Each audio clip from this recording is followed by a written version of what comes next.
Hello guys, selamat datang ke channel Cars of Malaysia. Hari ini kita akan review kereta Toyota Vios G. Saya dah pernah review kereta ni sebelum ni, tapi pada waktu itu dulu, kereta Honda City belum dapat dia punya facelift, kereta Proton S70 belum launch lagi dan kereta MG5 pun belum launch lagi. Jadi kita punya point of reference dah berubah sedikit. Kereta Toyota Vios ni didatangkan dengan dua variant. Ada variant E berharga RM89,600 dan dia ada variant G. Variant ini berharga RM95,500. Jom kita lihat dengan lebih teliti kereta Toyota Vios.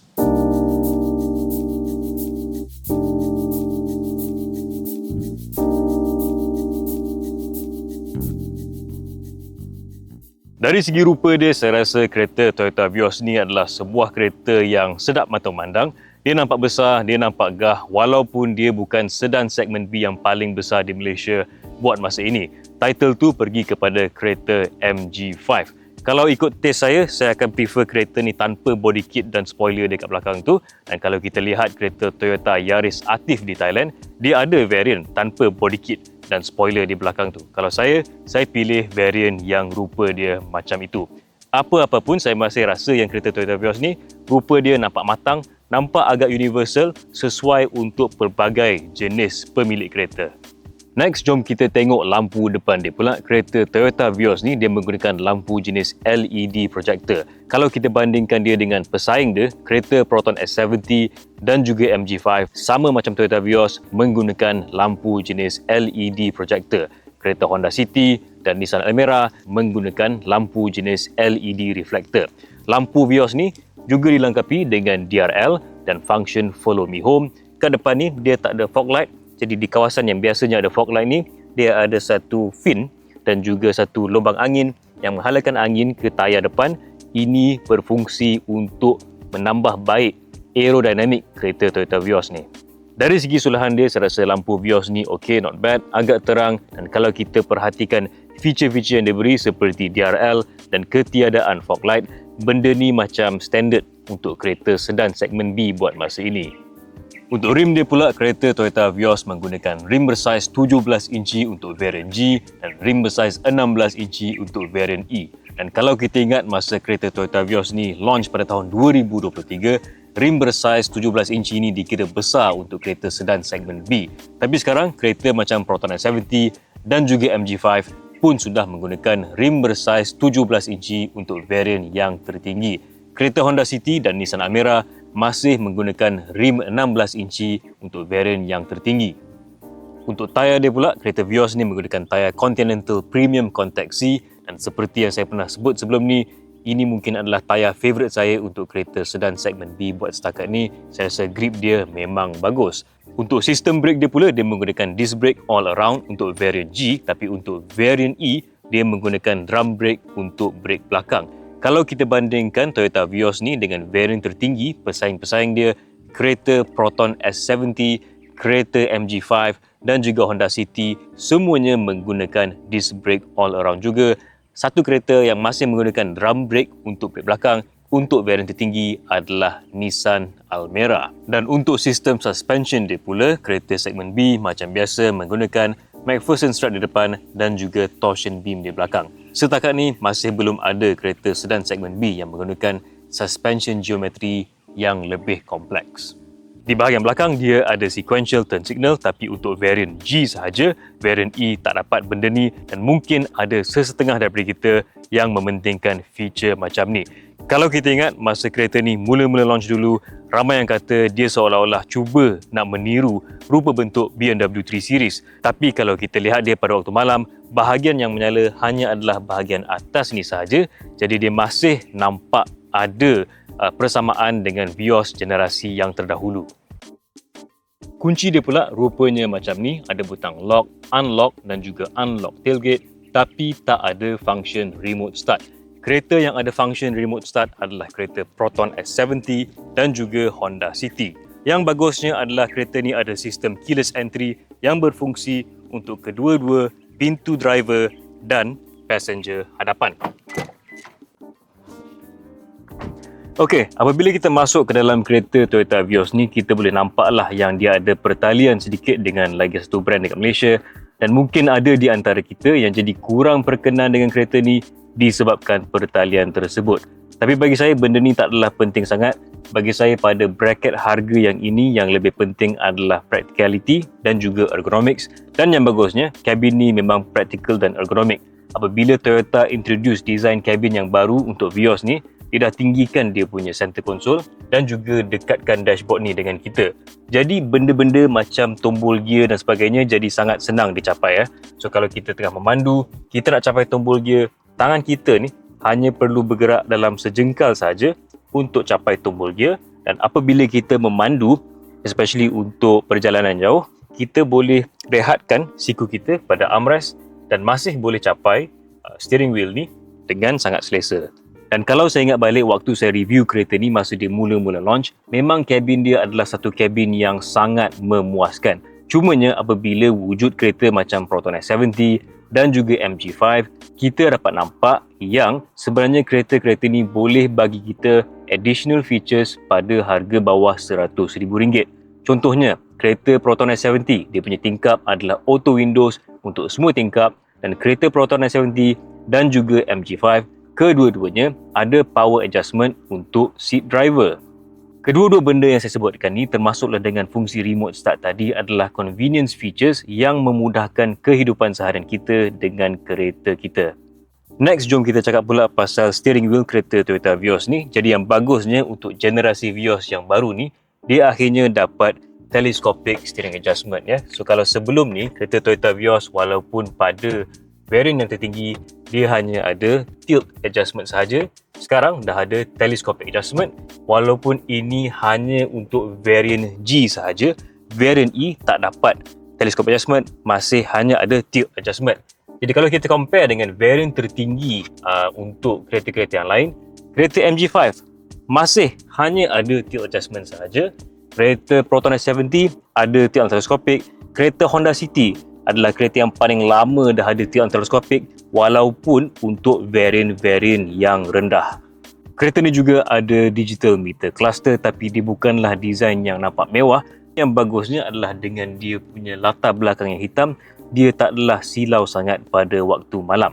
Dari segi material pula, saya rasa kereta ni dia punya material offering dia walaupun nampak lain pada kereta Proton S70, sebenarnya dia punya touch points yang soft touch sama je dengan kereta Proton S70. Dia ada soft touch sikit dekat dashboard, ada sedikit dekat pintu dan ada juga pada armrest. Dia sama, cuma mungkin design dia sahaja nampak berbeza. Mungkin kita akan rasa yang ini nampak lebih banyak hard plastik. Sebenarnya sama sahaja ya. Next, jom kita cakap pula pasal dia punya cubby space. So saya rasa dia agak bijak sebenarnya. Dan saya punya favourite adalah dia punya cup holder dekat belah driver ni. Kita boleh push to eject, boleh letak cawan, letak depan aircon. Kalau air sejuk, kita boleh kekalkan dia sejuk sebab dia duduk depan aircon. Yang saya rasa mungkin kurang sikit adalah dia punya cup holder untuk belah passenger ni. So kalau driver tadi dia boleh push to eject, yang ni kita kena tarik keluar. Dia rasa kurang premium sedikit lah. Untuk dia punya center console ni pula, masa dia mula-mula launch, kita boleh kata yang dia nampak, apa kata, luas lah, banyak benda boleh letak. Walaupun dia punya armrest storage box ni size dia medium, tapi kita dapat nampak satu benda baru pada kereta zaman sekarang, iaitu kalau kereta yang biasa-biasa sahaja pun, kalau pacuan roda hadapan, dia boleh muatkan satu lagi ruang storage dekat bawah ni sebab tak ada transmission tunnel yang pergi belakang. Jadi ada ruang boleh letak kat bawah ni. Contohnya macam kereta Proton S70. Untuk kontrol aircon dia pula, saya suka sebab dia masih adalah butang fizikal. Kalau kita tengok kereta macam MG5, kontrol aircon dia semua sekarang dekat dalam skrin. Saya rasa benda tu ada masanya dia boleh jadi agak inconvenient. Kita nak tukar setting aircon, kalau tengah drive kita kena tengok skrin tu. Kalau kereta Toyota Vios ni, kita masih boleh adjust knob aircon ni walaupun kita punya mata masih tengok jalan di hadapan. So saya rasa benda tu bagus lah. Satu benda yang baru untuk kereta Toyota Vios ni adalah function EPB dan auto hold, dan benda ni memang buat kereta ni rasa lebih mahal, rasa lebih premium, tapi dia juga dah jadi satu benda yang expected untuk kereta segmen B zaman sekarang. Di kawasan EPB dan auto hold ni juga kita boleh nampak satu butang yang agak unik, iaitu butang untuk sistem ambient lighting dia. Tapi saya rasa sistem ambient lighting kereta Toyota Vios ni kalau tak ada pun tak apalah. Walaupun dia ada 64 colours, dia hanya ada pada kawasan storage di depan tombol gear dan juga kawasan storage kecil di poket sebelah kiri center console ni. Itu sahaja, dan dia tidak berkaitan dengan floor lighting yang kita mungkin akan confuse sebagai ambient lighting. Floor lighting dia hanya berwarna biru sahaja dan warna dia takkan bertukar apabila kita adjust kita punya ambient lighting ni. Next, jom kita cakap pasal keselesaan kabin ni pula. Saya rasa dia punya seat bagus, selesa dan supportive. Setakat ni untuk kereta sedan segmen B, saya masih belum jumpa satu kereta yang seat dia kita boleh kata stand out lah. Memang tahap keselesaan berbeza, tapi perbezaan tu tak banyak. Okay, next jom kita cakap pasal dia punya skrin pula. Kereta Jepun macam biasa, dia tak adalah nak fokus sangat dekat skrin dia. Skrin dia kalau untuk standard kereta Jepun, saya rasa boleh kira agak bagus lah juga. Dia punya design nampak kemas, nampaklah yang dia meant for the car itself, tapi function dia sendiri tak banyak. Kalau kita tengok kereta-kereta China dan sebagainya, dalam dia punya skrin ada banyak vehicle control function dan bermacam-macam apps yang lain. Untuk kereta Toyota Vios ni, dia punya skrin, kalau kita tekan dia punya butang apps ni, hanya nampak dia punya parking view monitor dan juga voice command. Dan voice command dia pun sebenarnya adalah satu voice command yang agak limited lah. So dia akan suruh kita say a command, dan command ni sebenarnya ada dalam 12, contohnya radio, outgoing call dan sebagainya. Dia juga ada function Bluetooth, dia boleh setting apa? Dia boleh setting ni pun hanya adalah setting mobile connection, sound, display, date time, language dan sebagainya. Tak ada setting untuk kereta. Tapi yang paling penting untuk kebanyakan kita saya rasa adalah phone connectivity, dan yang bagusnya kereta Toyota Vios ni ada sambungan wireless Apple CarPlay dan juga wireless Android Auto. Untuk dia punya sistem parking view monitor pula, saya rasa dia punya display boleh dikatakan agak jelas. Dia ada panoramic view juga kat situ, dan kalau kita nak adjust, kita tak boleh swipe macam ni, kita hanya boleh tekan angle camera di situ untuk nampak. Kita juga boleh nampak dia punya reverse camera dan sebagainya. Kita boleh pilih display apa yang kita nak. Resolution kalau di reverse camera ni kurang sikit lah, tak adalah not the best. Dan yang lain pun saya rasa okey, boleh membantu lah, boleh membantu kita untuk parking dengan lebih senang. Kita juga ada option untuk tukar warna kereta ni kat dalam display ni. Untuk ruang belakang dia pula, ruang dia bukanlah ruang yang paling besar dalam segmen dia, tapi dia masih adalah satu ruang yang sangat memuaskan lah. Jadi kerusi driver ni dah dilaraskan kepada ketinggian saya hanya berketinggian 165 cm sahaja, dan legroom untuk saya boleh dikatakan memuaskan, banyak di situ. Cuma yang mungkin semua dah tahu adalah ruang kepala atau headroom untuk Toyota Vios ni kurang sikit, sebab dia pakai roofline jenis fastback, dan ini adalah kisah yang sama dalam kereta MG5 yang juga menggunakan roofline jenis fastback. Jadi kekurangan dia adalah di bahagian itu. Jadi saya yang hanya berketinggian 165 cm pun kepala hampir mencecah ceiling ni. Kalau passenger yang lebih tinggi mungkin akan rasa sedikit claustrophobic. Dari segi keselesaan, saya rasa dia punya cushion boleh dikatakan bagus lah juga. Support dia bagus. Cumanya dia punya position seat ni agak upright sedikit, agak tegak sedikit. Jadi kalau untuk perjalanan yang jauh mungkin akan jadi sedikit kurang selesa. Dan kereta Toyota Vios ni juga, dia sebenarnya tak ada armrest di backrest ni, dan ini satu benda yang dah jadi agak expected untuk kereta sedan segmen B, tapi dia dah kurangkan benda ni, jadi benda ni sekarang tak ada. Dari segi carby space pula, dia ada pocket di belakang seat depan ni. Ini bagus, boleh letak banyak barang. Dia punya design untuk door bin dan cup holder ni, saya rasa boleh dikatakan agak bijak juga.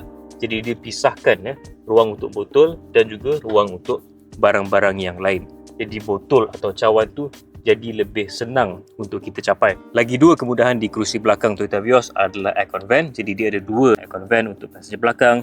Dia juga ada satu USB-A port dan satu USB-C port untuk passenger belakang. Untuk ruang boot dia pula, ruang boot Toyota Vios ni bukanlah yang paling besar dalam kelas dia.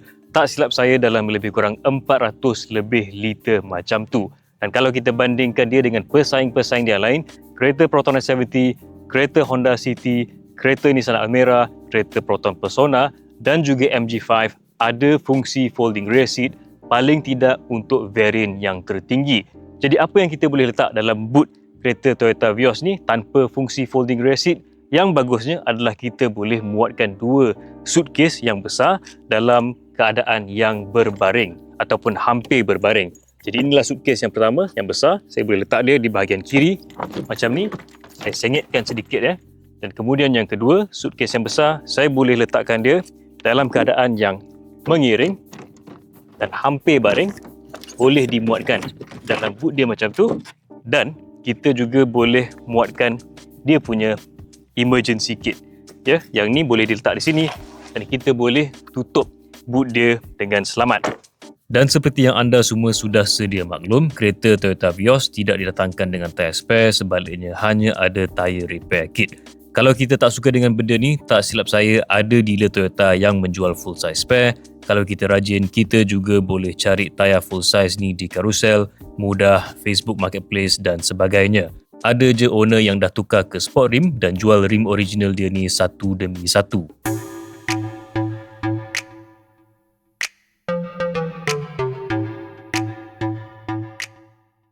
Okay, so masa saya mula-mula drive kereta Toyota Vios ni, masa dia punya media preview dan kemudian tak lama lepas dia punya launch pun, saya drive lagi untuk test drive. Saya punya first impression kereta ni adalah dia ialah sebuah kereta yang seronok untuk dipadu, walaupun spesifikasi dia spesifikasi yang biasa-biasa saja. Dia tak ada enjin turbo, dia hanya pakai enjin 1.5 liter NA, 4 silinder, dan enjin ni hanya menghasilkan 106 PS dan 138 Nm torque. Dia punya transmission pun transmission yang simple, dia adalah transmission CVT, dan dia punya suspension pun adalah suspension yang simple, McPherson strap di depan dan torsion beam di belakang. Walaupun dengan spesifikasi yang begitu simple, saya rasa dia berjaya menjadi satu kereta yang seronok untuk dipandu pada harga yang boleh dikatakan mampu milik. Kalau kita nak kereta yang lebih mampu milik dan seronok dipandu, saya mungkin akan suggest kita cari kereta macam kereta Proton Saga. Tapi untuk lingkungan harga ni, saya rasa Toyota Vios ni, walaupun dia bukanlah kereta yang paling berkuasa, walaupun dia bukanlah kereta yang paling laju, saya rasa dia seronok untuk dipandu. Saya rasa power delivery dia tu agak bagus dan smooth. Betul kita kena bagi enjin dia meraung sikit untuk pick up dan sebagainya, tapi bila power tu datang, dia cukup dan kita boleh melakukan kita punya overtaking dan sebagainya dengan mudah sahaja. Dan kelebihan kereta Toyota Vios ni, walaupun power dia tak begitu banyak, 106 PS saja, kelebihan dia adalah sebenarnya Toyota Vios ni badan dia ringan saja. Jadi kereta Toyota Vios G ni, dia punya berat hanyalah 1035 kg, dan untuk kereta Toyota Vios E pula, dia punya berat hanya 1015 kg. Jadi sikit lagi sebenarnya kereta Toyota Vios ni, dia punya berat boleh kurang daripada 1000 kg. Jadi dengan overall weight dia yang boleh dikatakan agak ringan ni, Toyota Vios ni kita nak bawa dekat jalan yang berliku-liku, kita nak bawa dia jalan turun bukit, naik bukit dan sebagainya, dia rasa senang. Kita boleh brake dia lambat, kita boleh layan corner laju sikit. Dan lagi satu benda yang membantu Toyota Vios ni menjadi satu kereta yang seronok untuk dilenjan adalah dia punya tayar. Jadi macam yang saya sebut tadi, Toyota lengkapkan kereta Vios ni dengan Continental Premium Contact C, dan saya rasa dia punya grip tu memang bagus. Antara tayar-tayar ori kilang yang didatangkan kepada kereta-kereta segmen B, saya rasa ini tayar yang saya paling puas hati setakat ni. Okay, next kita cakap pasal dia punya keselesaan pula. Jadi handling dia saya rasa memang puas hati. Comfort dia pula, disebabkan dia ringan, saya rasa dia berjaya dapat kedua-dua handling yang boleh tahan dan juga comfort yang boleh tahan juga. So dia selesa, dan saya rasa dia adalah Vios yang paling selesa setakat ni kalau compare dengan generasi-generasi dia yang sebelum ni. Berkaitan dengan comfort adalah level NVH, dan untuk level NVH pula, masa kereta ni mula-mula launch, saya rasa dia impresif jugalah. Dia juga ada acoustic window, tak silap saya, untuk tingkap di belah driver, di belah passenger depan, dan juga untuk windscreen ni. Jadi itu sebenarnya adalah satu added value. Tapi dengan kewujudan kereta-kereta pesaing yang baru dalam segmen B sedan ni, sekarang ni saya rasa dia punya NVH levels tu is not so impressive anymore lah. Masih lagi bagus, tapi dia bukan the best anymore. Dia tak adalah bagi kita rasa kagum dah. Sebab sekarang kita dah ada kereta-kereta yang lain yang dia punya NVH level lebih bagus. Kelemahan NVH dia adalah dari segi bunyi angin. So kalau kita bawa laju, kita memang akan dengar bunyi angin yang agak kuat dekat belah tingkap ni. Bunyi deruman enjin pun boleh tahan agak kuat juga, tapi itu hanya bila kita betul-betul tekan dia lah. So ni hanya saya bagi anda semua dengar. So ini adalah pada 2000 RPM. Saya naikkan sikit, itu 4000 RPM.